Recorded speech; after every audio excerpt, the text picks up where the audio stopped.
Hi everyone, welcome back to our channel. Today we are talking about integration. Whether you are a student or just curious, you are in the right spot. We will explain what is an integration and help you understand it better. So let's get started. From integration, today we are going to focus on technique of integration. In the previous part, if you watch the videos, we discuss about integration by substitution and integration by parts. So in this video we continue from that one. In the last video we discuss about an integration by parts, so today we continue with that.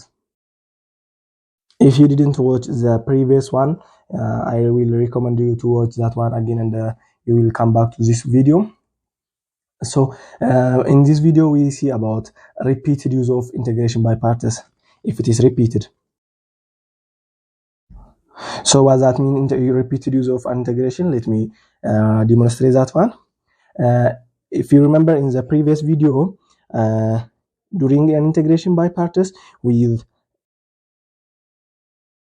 and the formula of an using by integration by parts is f of x g of x minus integration of f derivative of x g of x is the formula what we use in the integration by parts. If, for example, if we want to calculate an integration and if it is repeated over here, what we are going to do is we will discuss in this class. So let me take an example. So let us solve together this one. From this, f of x is equals to e the power of x, g derivative of x is equals to sine x. So f derivative of x is, it is repeated, e the power of x, g of x is minus cos of x. Let us substitute over here f of x. F of x is over here. What is f of x? F of x is the power of x. What about g of x? Minus cos x. Then minus integration of f derivative of x is the power of x minus cos of x, g of x, d of x. So minus e the power of x cos x minus minus plus integration of e the power of x cos x dx is the answer. Again we have to use this one again, come back to this formula. So let's continue.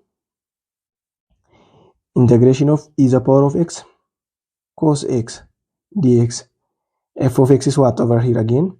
E the power of x. G derivative of x is equals to what? Cos of x. So f derivative of x is e the power of x again. G derivative g of x is what? Sine x. So again we have to substitute this one over the formula. So f of x is what? E the power of x. We have this one. Okay, let me clear over here. So what we have is minus e the power of x cos x from here plus integration of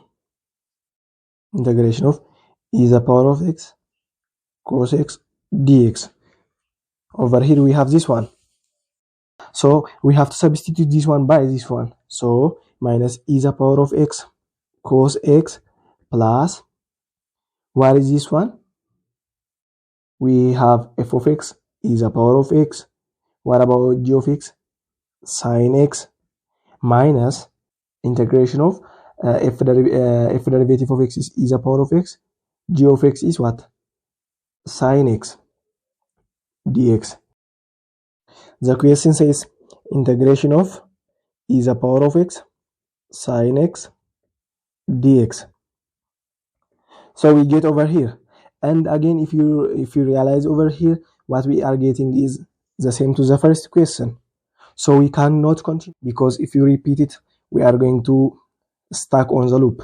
So we have to remove this loop, what we are going to do is we have to shift this one or two over here and add over here and divided that one. So integration of e the power of x sine x dx is equals to minus e the power of x cos x plus e the power of x sine x, and we have to reverse this one to over here. So plus integration of e the power of x sine x dx.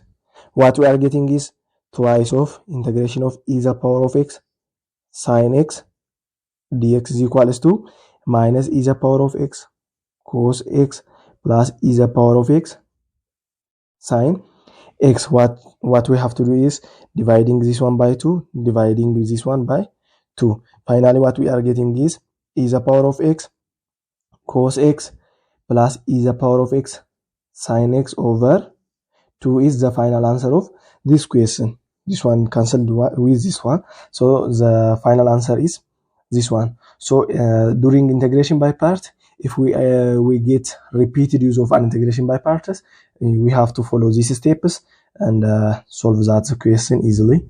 This is today's class. Thank you for your attention. Until the next video, bye bye.